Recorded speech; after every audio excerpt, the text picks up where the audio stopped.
Hi, I'm John deSteiguer, the president of Oklahoma Christian University. We've got an outstanding speaker on campus. We're thrilled that we have Hannibal Johnson on campus. Hannibal is going to be speaking tonight to what we believe is going to be a packed auditorium in Baugh Auditorium as a part of our J.J. Milliken Ethics Lecture Symposium. His topic tonight is the Tulsa Race Massacre. Hannibal is the foremost expert on this, and it's exciting for us to have him on campus. Hannibal, thank you very much for being with us today. It's great to be here. I want to ask you a couple of questions, but I want to actually start somewhere else other than the Tulsa Race Massacre that I'm looking forward to hearing about as well. You have been serving on a federal commission. It's the 400-year history of African American history in the United States. Would you talk a little bit about that commission? What has it done? What was it commemorating? So the commission was formed to commemorate the 400th anniversary of the arrival of Africans in the British colonies in Virginia, what was Fort Monroe, Virginia.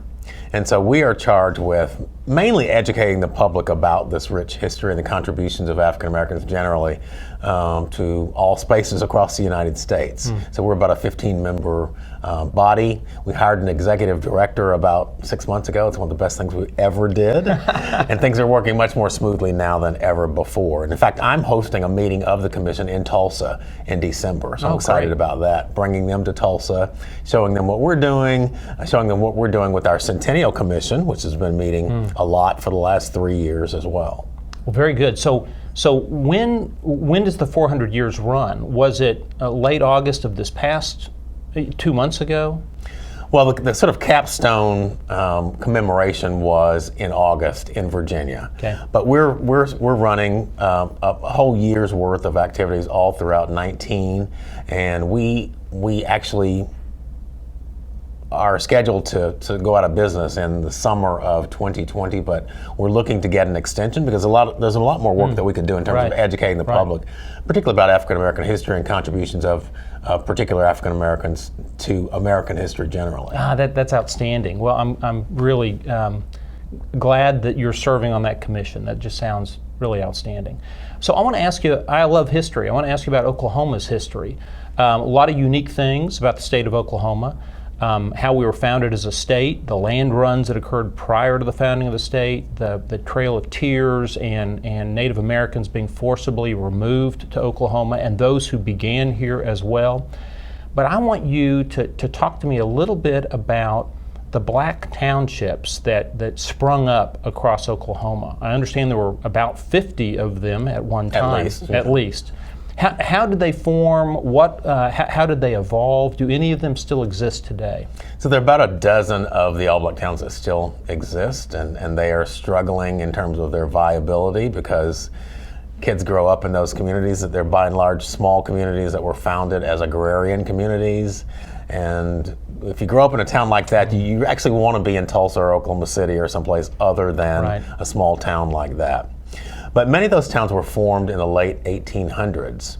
And there was, in fact, a movement in Oklahoma called Boosterism, led by a fellow named E.P. McCabe, who had been the highest elected black official in Kansas. He was state auditor in Kansas. He came to Oklahoma in the land run in 1889, and he founded Langston, where Langston University, the farthest west of the historically black colleges and universities, is. Wow. After he founded Langston, he began to recruit African Americans from other places in the Deep South on the theory that because this was Oklahoma territory, it was not yet a state, some of the oppressive laws that African Americans faced in places like Mississippi and Alabama were not in place in Oklahoma. So not only was there an escape from the political and social oppression that they faced, but there was perceived economic opportunity here in Oklahoma with the abundance of available land. So he literally hired agents to go down south and recruit black people to come to Oklahoma. He also sent a number of bulletins or circulars and was really into this business of recruiting. And as a result, he helped establish a number of the all-black towns in addition to establishing Langston. What's really fascinating about him is that In 1890, he met with the United States President Benjamin Harrison, and what they talked about was creating within Oklahoma Territory an all-black state in the United States. That was actually a thing at the time. They had a real conversation. It was considered very seriously, obviously didn't materialize. Right. Remarkable, though. What happened instead was the creation, as you mentioned, of several dozen all-black towns, Boley and Redbird and IXL and Tallahassee and Clearview and Taft. We could go on and on and on. That's fascinating. So it sounds like he was very successful in recruiting blacks from the Deep South to come to what became the state of Oklahoma. He was. How many? Any idea? I don't know the numbers just off the top of my head, but the other thing I do want to mention is that another contributing factor to the abundance of these black towns, particularly in Oklahoma, was the relationship between people of African ancestry and the natives, because the 5 civilized tribes who were forced from the southeast into Oklahoma in the 1830s and 1840s, all those tribes actually practiced chattel slavery. So all those tribes had black folks within their midst, some of whom were enslaved. And so as a result, the tribes sided with the Confederacy, as you may know, during the Civil War officially. And at the end of the Civil War, which the Confederacy lost, the tribes executed treaties with the federal government. One of the provisions of those treaties was that they would not only free the people that they had enslaved, but incorporate them as citizens of the tribes. So, as you also know, later on, land allotments were granted to people of Native ancestry. The Dawes Commission for the Dawes Cherokees, Commission, forcing the breakup of tribal lands. As a result, a number of black people who would not otherwise have had access to land got land because of their affiliation with the 5 tribes. That's remarkable. History, it's way more than just dates, dry dates. It's real people's lives. Well, you mentioned something about the attraction of people, the potential prosperity that the territory of Oklahoma might provide. Black Wall Street, Greenwood, would you describe that enclave in what is now North Tulsa back in the late 1800s and the early 1900s, prior to the Tulsa Race Massacre? Because I think, frankly, it's probably an area that a lot of folks today just don't understand what was happening in that community. So the Greenwood district is Tulsa's historic African American community, and it really kicks off in about 1906. The person I think is the father of the district, O.W. Gurley, established a business there. He bought some land, sold it to other African Americans. Businesses just proliferated after that, so it was known really as an entrepreneurial mecca. So Booker T. Washington, as the story goes, dubbed it the Negro Wall Street of America. That later sort of morphed into Black Wall Street, which we refer to it today. But that's really a reference to the incredible business and economic activity that occurred in the small community that is within the larger community of Tulsa. But Tulsa was rigidly segregated at the time. And the Frisco tracks were both a literal and a figurative dividing line between black and white Tulsa. The Greenwood district, the historic district of the black community, abuts downtown, and so it was a valuable parcel of land desired by the railroads, desired by some corporate interest as well. As you can imagine, there was jealousy in the white community over the relative success of the black population, with high degree of home ownership, business ownership, etc. And so Tulsa became sort of a tinderbox waiting on something to happen, some sort of igniter to set the whole community ablaze. I want to ask you about what it was that ignited the Tulsa race, referred to as riots for a while, but I think more appropriately now as the Tulsa Race Massacre. But as I ask you what that igniter was, I want to also tell you that I did 9th, 10th, 11th, and 12th grade in Eastern Oklahoma public schools, and I don't recall being taught anything in my state history classes about this whole event. Was that widespread? Yes. One of the former mayors, Susan Savage, grew up in Tulsa in a very prominent family, and she talks often about the fact that she didn't know about the riot or the massacre until after she had gotten out of the school system in Tulsa and become an adult, and that's common. I think we have to call this what it was. It's historical trauma, and people behave in sort of peculiar ways after traumatic events. There's post-traumatic stress disorder, there's fear, there's blame, there's shame, there's guilt. All these sort of psychological dynamics are going on that, coming together, the confluence of those things often leads to what you might characterize as a conspiracy of silence around the event. So we have the devastating event itself, which is magnified by the silence surrounding the event, because we can never reconcile if we don't acknowledge our true history. Wow. Okay, describe for me the igniter of the Tulsa Race Massacre. Let me just reiterate that the root causes of what happened in Tulsa were systemic racism that existed not just in Tulsa but all across the United States. Land lust, the desire for the land that the Greenwood community sat on, just pure and simple jealousy over the relative success of the black community. You have all those factors together, and you have an incident that was blown out of proportion, an incident that involved two teenagers in an elevator. Boy bumps into the girl screams and becomes distraught. The paper reports the incident, and the paper, in this instance the Tulsa Tribune, which is a daily afternoon newspaper, very popular, reported the incident, which was purely an accident, even by the admission of the girl later on. But the paper reported it as an attempted rape in broad daylight in a public building downtown. And you can imagine that if you rely on the paper for your news and you believe the paper to be credible, that you would be concerned if there were really an attempted rape in a public space downtown. You would be more concerned if you lived in the kind of racial crucible that people lived in those times, where a common taboo was some sort of relationship, particularly between a black male person and a white female person. Only magnified more by the fact that these are two teenagers. So the paper's reportage really did a grave disservice to the entire community. How long did the event occur, and what was the aftermath of the event? How many lives were lost? As I mentioned, I'm an Eastern Oklahoma fella, and I would spend time as a teenager and in college in Tulsa, and that part of Greenwood is not a thriving area. At least it wasn't back years ago. A lot of things have changed.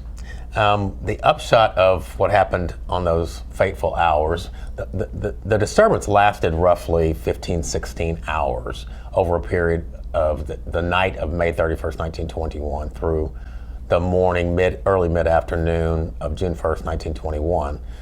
The National Guard from Oklahoma City actually came in and quelled the violence.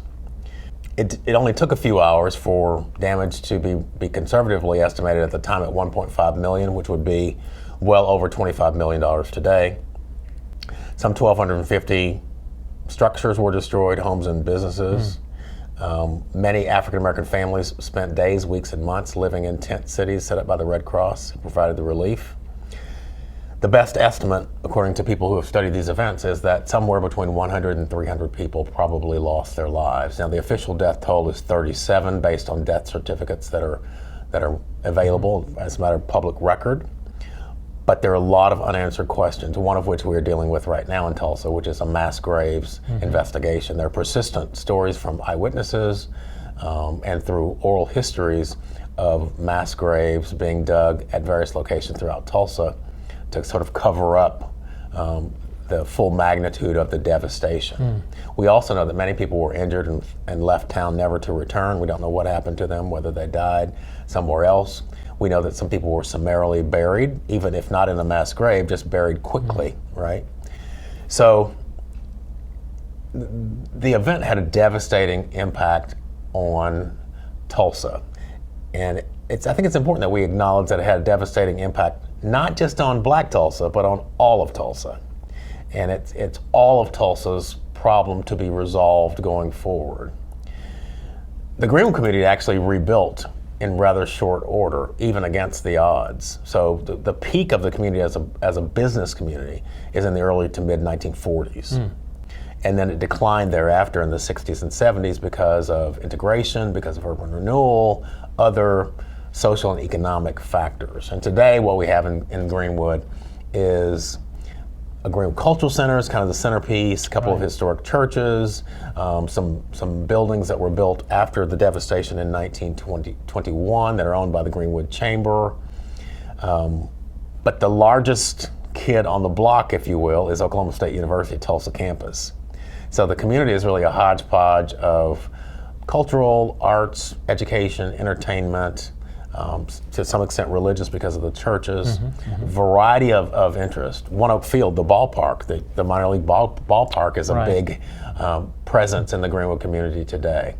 So what we're doing on the 1921 Tulsa Race Massacre Centennial Commission is working to enhance the community. We're going to build a world-class museum right there in the community adjacent to the Greenwood Cultural Center. We've been working with the State Department of Education on curriculum issues. We've started a Teachers Institute in the summer, led by Dr. Carlos Hill out of OU in Norman.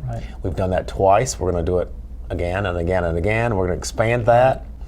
So we're working very hard to build the community for entrepreneurs and build it with recognition of the fact that cultural tourism is a big phenomenon all across the United States. We've already got lots of people coming to see the Greenwood community. We want to have more things for them to see and do. And on the entrepreneurial front, I should add that my personal goal is to create more of the Black Wall Street mentality, right? So it's not so much about relocating Black entrepreneurs in the Greenwood district in Tulsa, but it's inculcating in the minds of particularly African Americans the can-do spirit, the notion that you can do anything you want to do in the entrepreneurial realm, and you can do it anywhere you choose to be, right? It's that can-do spirit, that human spirit that is really evidenced, I think, in the founders and pioneers of the Greenwood community. So the limitations of geography need not be. The limitations that we need to work on are the limitations of the mind. Oh, that's fascinating. What a horrific event, unspeakable, and it sounds amazing how the healing is in the lessons and kind of recreating. I love that idea, that can-do spirit that really existed there, but it's not limited geographically. So God bless you. Thank you for the work that you and the commission are doing. And it seems like the leadership of Tulsa is supportive of what's happening. Certainly the philanthropic community has been really supportive. Oh, that's good. What lessons can we apply today? Lessons learned coming out of the Tulsa Race Massacre. Are there lessons that we can apply today? In the context of our racial relations and experiences that seem to be occurring on a regular, daily basis, some that make the news and some that don't make the news. What are the lessons? I am a big advocate of a three-pronged process, and for me it's about acknowledgement, apology, and atonement. And so when I look at what happened in Tulsa in 1921, I say, to what extent have we acknowledged what happened? We're only beginning to acknowledge it, lo these many years. Apology. There have actually been some remarkable apologies. So I work with the Tulsa Police Department. The Chief of Police, Chuck Jordan, called me several years ago and said, I feel moved to offer a public apology for the role of the Tulsa Police Department in 1921. We know that the police department deputized some of the people in the mob who destroyed the community. So we arranged for him to visit John Hope Franklin Park, right there in the Greenwood district, and he issued a public apology on behalf of the police department for their dereliction of duty back in 1921. Wow. And that simple gesture really has great weight. So that's important. And then the third prong, atonement. I mean, there are different ways to atone. We talk about reparations often. Reparations means to make amends or to repair damage. So we don't necessarily need to think about dollar outlays to particular individuals. We can talk about things like, we're building a world-class museum. That really is a form of atonement, and it's a form of making reparations. How are we doing this? We're doing it with the support of philanthropists who have the dollars to back our efforts. And I hazard a guess that part of the reason they're doing that is out of a sense of obligation to the community to help repair the damage. This will be a facility in which people can go, they can meet and greet people that they might not otherwise encounter, they can learn about our history, and they can make commitments to doing something, to being a change agent, to better the community and bring people together. Wow. Acknowledging, apologizing, atoning. I mean, that even sounds spiritual to me in a lot of ways. Those are things that individuals need to be doing as well. Right. Hannibal, any last bit of advice for a 21-year-old college student who might be listening to this interview, learning about something that they had no idea about, realizing that lives were not only affected, but lives were taken, and trajectories of families were changed in ways that we can't even imagine. What message would you have for that young student today? Part of my message is always about seizing the power within. That we all have power. We all have agency. So we can all make some difference. And it's important, particularly for young people, to emphasize that change doesn't have to be extraordinary or large. Incremental change is important too. And if you acknowledge that incremental change is important, it's less likely that you'll become frustrated as you move toward your goals. Because most of the huge structural problems that we have are not going to be resolved or solved in the near term. But we can chip away at them. And just think, what if each of us chipped away at these global, glacial, huge problems that we have, particularly around issues of race? Make a difference in your own sphere of influence. That's important. Man, make a difference in your own sphere of influence. Incremental change, and the idea of acknowledging, apologizing, and atonement. Hannibal, God bless you. God bless your efforts. May the racial reconciliation work so well that this becomes a thing that someday people talk about and wonder, how in the world did things like that go on before?